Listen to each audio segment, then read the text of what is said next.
जिस भी एग्जाम में साइंस पूछा जाता है उसके लिए यह प्लेलिस्ट बेहद ही फायदेमंद साबित होने वाला है। तो चलिए शुरू करते। ये रहा हमारा पहला क्वेश्चन। एक विशेष घर में 5 दिनों में 100 इकाइयों की खपत है।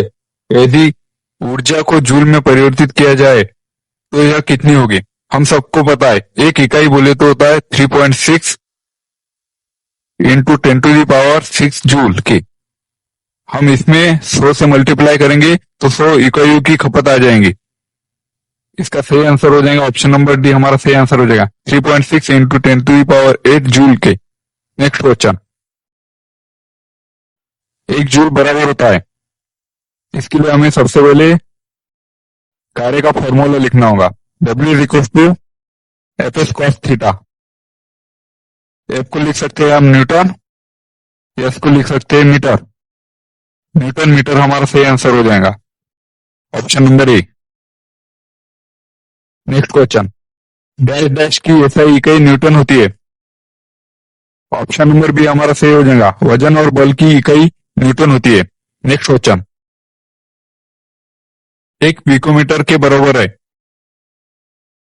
ऑप्शन नंबर बी हमारा सही हो जाएगा। एक पिकोमीटर बराबर होता है 10⁻⁻12 मीटर के। Next question. एक coulomb divide by 1 second is equal to dash dash. इसके लिए हमें सबसे पहले कूलम का फॉर्मूला लिखना पड़ेगा। P is equal to IT। Time इधर मल्टीप्लिकेशन में उधर भेजने के बाद में वो डिवाइड हो जाएगा। Q divided by T is equal to हो जाएगा I को लिख सकते हैं हम 1 एम्पियर। ऑप्शन नंबर बी हमारा सही आंसर हो जाएगा। Next question. कूलम किसकी एसआई इकाई है? कूलम विद्युत आवेश की एसआई इकाई है। ऑप्शन नंबर डी हमारा सही आंसर हो जाएगा। Next question. 1 नैनोमीटर बराबर होता है 1 नैनोमीटर बराबर होता है 10⁻⁹ मीटर के। इसमें हमें डिवाइड में दिया है 1/10⁹ इस ये हमारा सही आंसर हो जाएगा। ऑप्शन नंबर डी हमारा सही आंसर है। Next question. निम्न में से कौन सी ताप की एसआई इकाई है? ताप की एसआई इकाई होती है केल्विन। ऑप्शन नंबर डी हमारा सही आंसर हो जाएगा। Next question. Newton divided by metre square की अंतरराष्ट्रीय इकाई pressure is equal to force divided by area. Force को लिख सकते हैं हम न्यूटन, एरिया को लिख सकते हैं metre square. Option number D हमारा सही आंसर हो जाएगा। यह दाब की इकाई है। Next question. भार की एसआई इकाई वही है जो कि एसआई इकाई है। भार की एसआई इकाई किसके बराबर है ये बोला गया है हमको। ऑप्शन नंबर बी हमारा सही आंसर हो जाएगा। बल की और भार की एसआई इकाई समान होती है। Next question. 2 किलोवाट बराबर कितने होते हैं? हमें पता है 1 किलोवाट आवर बराबर होता है 3.6 इंटू 10⁻⁶ के। हमें 2 पूछा गया है, इसमें मल्टीप्लिकेशन करेंगे हम 2 का। इसका सही आंसर हो जाएगा option number B 7.2 into 10⁻⁶ joule के। नेक्स्ट। दी गई भौतिक राशियों में से क्या सापेक्ष नहीं होता? ऑप्शन नंबर ए हमारा सही आंसर होगा समय सापेक्ष राशि नहीं है। Next question. निम्न में से किस राशि के लिए मात्रक नहीं है? ऑप्शन नंबर बी अपेक्षित घनत्व के लिए मात्रक नहीं है। यह हमारा सही आंसर हो जाएगा। Next question. निम्न में से किस युग्म की इकाइयां समान नहीं होती? समान नहीं होती यह पूछा गया है हमसे। चालक वेग की इकाई समान होती है, कार्य और ऊर्जा की इकाई समान होती है, दूरी और विस्थापन की भी इकाई समान होती है। बल और दाब की इकाई समान नहीं होती है। बल की इकाई होती है KG metre per second square और दाब की इकाई होती है newton metre square. Next question. 1 newton बराबर होता है, हमें इसका फॉर्मूला लिखना पड़ेगा। Force is equal to mass into acceleration. Mass को लिख सकते हैं हम केजी में, एक्सेलरेशन को लिख सकते हैं मीटर पर सेकंड स्क्वायर में लिख सकते हैं। ऑप्शन नंबर सी हमारा सही आंसर हो जाएगा KG metre per second square. Next question. मंदता की एसआई इकाई डैश डैश है। ऑप्शन नंबर डी हमारा सही आंसर हो जाएगा। मंदता मतलब होता है नेगेटिव एक्सेलरेशन। Next question. निम्नलिखित में से किन युग्म की इकाइयां समान होती है? इसमें हमारा ऑप्शन नंबर डी सही हो जाएगा। कार्य और ऊर्जा की इकाइयां समान होती है। Next question. 1 पास्कल बराबर होता है, पास्कल यह दाब का मात्रक है। दाब का फॉर्मूला है pressure is equal to force divided by area. ये प्रेशर का फॉर्मूला है। इसे हम ऐसे भी लिख सकते हैं Newton divided by metre square. इसलिए हमारा ऑप्शन नंबर सी सही हो जाएगा। नेक्स्ट क्वेश्चन, निम्नलिखित का सही मिलान करिए। एक हॉर्स पावर का मतलब होता है 746 वाट, इसलिए ऑप्शन 4 का हो जाएगा डी। ऑप्शन 4 इसमें डी नहीं है और इसमें डी नहीं है, ये ऑप्शन कट हो जाएंगे हमारे। एक किलोवाट आवर मतलब होता है 3.6, मतलब 3 ऑप्शन का हो जाएगा बी। 3 बी में किसमें नहीं है, 3 बी इसमें नहीं है, ऑप्शन नंबर ए हमारा सही आंसर हो जाएगा। और किलोवाट बरोबर होता है 1000 वाट, 2 का हो जाएगा सी। और 1 वाट का होता है न्यूटन मीटर बटा सेकंड, ऑप्शन नंबर ए हमारा करेक्ट आंसर हो जाएगा। नेक्स्ट क्वेश्चन, 5.5 किलोवाट आवर मतलब कितना। 1 किलोवाट आवर मतलब होता है 3.6 इंटू 10⁶ जूल के बरोबर। इसमें हम 5.5 का मल्टीप्लिकेशन करेंगे। 5.5 का मल्टीप्लिकेशन करने के बाद हमें आंसर मिलेगा, ऑप्शन नंबर डी हमारा सही आंसर हो जाएगा 19.8 इंटू 10⁶ जूल के बरोबर। नेक्स्ट क्वेश्चन, तरंग दैर्घ्य का ऐसा मात्रक क्या होता है। ऑप्शन नंबर डी हमारा सही आंसर हो जाएगा मीटर। हर्ट्ज यह फ्रीक्वेंसी का मात्रक है, सेकंड टाइम का मात्रक है, किलोग्राम मास का मात्रक है। नेक्स्ट क्वेश्चन, किसी पदार्थ की मात्रा को मापने के लिए निम्नलिखित में से इकाई का प्रयोग किया जाता है। ऑप्शन नंबर सी मोल पदार्थ की मात्रा का इकाई है। नेक्स्ट क्वेश्चन, इनमें से कौन सा ऐसा मात्रक मोल का प्रतीक है। ऑप्शन नंबर बी मोल, MOL लिखा जाता है मोल के प्रतीक को। ऑप्शन नंबर बी हमारा सही आंसर हो जाएगा। नेक्स्ट क्वेश्चन, विद्युत ऊर्जा व्यय का वाणिज्यिक मात्रक क्या है। ऑप्शन नंबर ए किलोवाट घंटा हमारा सही आंसर हो जाएगा। नेक्स्ट क्वेश्चन, मात्रक कूलम डिवाइडेड बाय सेकंड का दूसरा नाम क्या है। इसके लिए हमें फॉर्मूला लिखना पड़ेगा। Q is equal to IT। इधर सेकंड मल्टीप्लिकेशन में उधर जाने के बाद में वो डिवाइड हो जाएगा। Q is equal to T is equal to I मतलब होता है करंट, इसको हम एम्पेयर में मापते हैं। ऑप्शन नंबर बी हमारा सही आंसर हो जाएगा। नेक्स्ट क्वेश्चन, तरंग वेग का ऐसा मात्रक क्या है। ऑप्शन नंबर सी मीटर प्रति सेकंड हमारा सही आंसर हो जाएगा। नेक्स्ट क्वेश्चन, 1 किलोवाट बरोबर 1000 वाट के बरोबर होता है। नेक्स्ट क्वेश्चन, 1 किलोवाट घंटा ऊर्जा डैश डैश के बरोबर है। 1 किलोवाट बरोबर होता है 1000 वाट इंटू 1 घंटा बरोबर होता है 3600 सेकंड। इसका मल्टीप्लिकेशन करेंगे 36/50, यह हमारा सही आंसर हो जाएगा। Option number D. Next question, 1 atmosphere is equal to dash dash. Option number A हमारा सही आंसर हो जाएगा 1.01 इंटू 10⁵ पास्कल के बरोबर होता है। नेक्स्ट क्वेश्चन, 1 हॉर्स पावर किसके बरोबर होता है।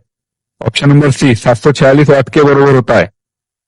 Next question, 1 kilowatt hour 3.6 into 10⁶ joule के बरोबर है। ऑप्शन नंबर डी हमारा सही आंसर हो जाएगा। नेक्स्ट क्वेश्चन, 1 डायप्टर बरोबर होता है। Option number C 1 divided by metre इसका फॉर्मूला है। नेक्स्ट क्वेश्चन, 1 मीटर किसके बरोबर होता है। ऑप्शन नंबर बी हमारा सही आंसर हो जाएगा 10⁶ माइक्रोन के। नेक्स्ट क्वेश्चन, परमाणु त्रिज्या डैश डैश में मापी जाती है। परमाणु त्रिज्या नैनोमीटर, ऑप्शन नंबर डी हमारा सही आंसर हो जाएगा नैनोमीटर या पिकोमीटर में मापी जाती है।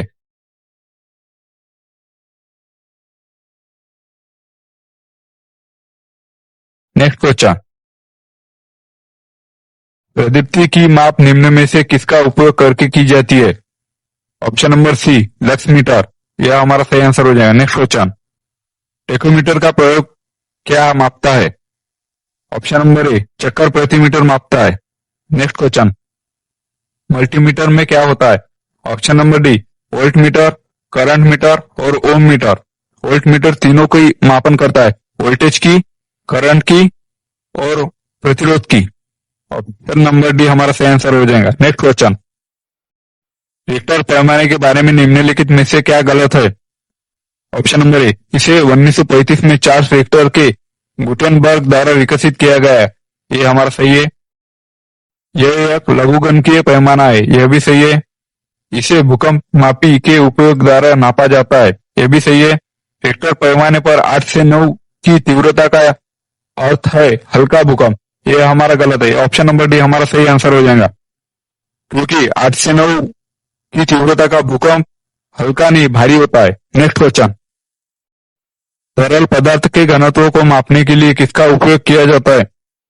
इसका सही आंसर हो जाएगा option number B, hydrometer. Next question, पानी के अंदर की वस्तुओं का पता लगाने के लिए किस यंत्र का उपयोग किया जाता है? ऑप्शन नंबर बी, सोनार।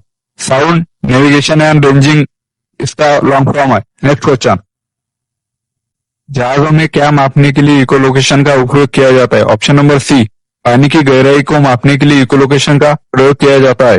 नेक्स्ट क्वेश्चन, दूध का घनत्व निर्धारित करने के लिए कौन सा उपकरण उपयोग किया जाता है? Option number C, lactometer. Next question, निम्नलिखित में से कौन सी झूठ पता लगाने वाली मशीन है? Option number C, polygraph. Next question, वाहन की गति जानने में मदद करता है स्पीडोमीटर। ऑप्शन नंबर ए हमारा सही आंसर हो जाएगा। नेक्स्ट क्वेश्चन, उस शब्द का चयन कीजिए जो तीसरे शब्द से उसी तरह संबंधित है जिस प्रकार दूसरा शब्द पहले शब्द से संबंधित है। अमीटर, विद्युत धारा। विद्युत धारा को अमीटर मापता है। फिर ओम मीटर किसको मापता है? ओम मीटर प्रतिरोध को मापता है। ऑप्शन नंबर सी हमारा सही आंसर हो जाएगा। नेक्स्ट क्वेश्चन, डैश डैश का प्रयोग हवा की शक्ति और वेग को मापने के लिए किया जाता है। इसका सही आंसर होगा option number D, anemometer. Next question, निम्न में से किस उपकरण का उपयोग वायुमंडलीय दाब को मापने के लिए किया जाता है? Option number D, barometer. Next question, hygrometer से क्या मापा जाता है? हाइग्रोमीटर से आर्द्रता मापी जाती है। ऑप्शन नंबर सी हमारा सही आंसर हो जाएगा। नेक्स्ट क्वेश्चन,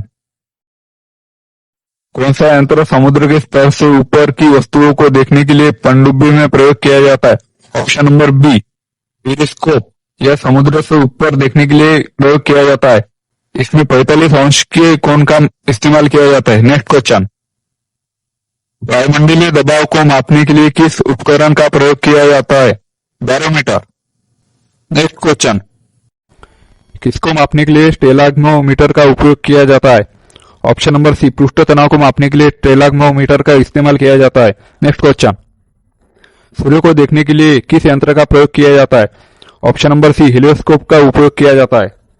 नेक्स्ट क्वेश्चन, विभवांतर को मापने के लिए डैश डैश का उपयोग किया जाता है। ऑप्शन नंबर डी, वोल्टमीटर हमारा सही आंसर हो जाएगा। नेक्स्ट क्वेश्चन, ओडोमीटर एक ऐसा उपकरण है जिसका उपयोग गाड़ी में डैश डैश मापने के लिए किया जाता है। ओडोमीटर दूरी को मापने के लिए इस्तेमाल किया जाता है। ऑप्शन नंबर सी हमारा सही आंसर हो जाएगा। नेक्स्ट क्वेश्चन, सर्किट के प्रवाह का पता लगाने हेतु निम्नलिखित में से किस उपकरण का प्रयोग किया जाता है? ऑप्शन नंबर ए, गैल्वेनोमीटर हमारा सही आंसर हो जाएगा। नेक्स्ट क्वेश्चन, एक शाफ्ट की आवर्तन गति को निर्धारित करने के लिए डैश डैश का इस्तेमाल किया जाता है। ऑप्शन नंबर बी, टेकोमीटर हमारा सही आंसर हो जाएगा। नेक्स्ट क्वेश्चन, विभव मापी मूलतः एक मापन उपकरण है। ऑप्शन नंबर ए हमारा सही आंसर हो जाएगा। नेक्स्ट क्वेश्चन, इसमें से किस उपकरण से विद्युत धारा मापा जाता है? विद्युत धारा मापने के लिए हम एमीटर का इस्तेमाल करते हैं। ऑप्शन नंबर सी हमारा सही आंसर हो जाएगा। Next question, ammeter dash dash को परिपथ में श्रेणी में संयोजित किया जाता है। ऑप्शन नंबर ए हमारा सही है। में निम्न विद्युतीय प्रतिरोध होना चाहिए, ये भी सही है। कम विद्युत खींचता है, ये भी सही है। ऑप्शन नंबर डी हमारा सही आंसर हो जाएगा। नेक्स्ट क्वेश्चन, किसी परिपथ धारा के प्रवाह की दिशा को दर्शाने के लिए किस उपकरण का इस्तेमाल किया जाता है? ऑप्शन नंबर ए, गैल्वेनोमीटर इसका सही आंसर हो जाएगा। Thanks for watching.